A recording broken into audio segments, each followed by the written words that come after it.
കേൾക്കും. നമുക്ക് എന്നാ എം എം അക്ബറിന്റെ വോയിസ് ഒന്ന് കേൾക്കാം. അങ്ങനെയാണ് സൈനബും സയ്യിദും തമ്മിൽ വിവാഹിതരാകുന്നത്.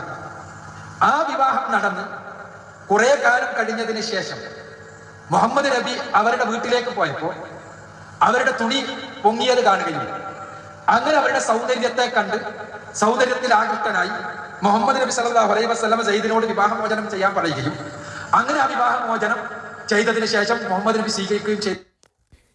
ഈ വ്യക്തി പറയുന്നതാണ് വളർത്തുമകന്റെ ഭാര്യയായ സൈനബിന്റെ തുണി പൊങ്ങിയത് കണ്ടു കഴിഞ്ഞപ്പോൾ അവരെ ഇഷ്ടപ്പെട്ടു, സയ്യിദിനോട് മൊഴി ചൊല്ലാൻ ആവശ്യപ്പെടുകയും ചെയ്തു. ഈ എം എം അക്ബർ പറയുന്നതാണ്. മനസ്സിലായോ?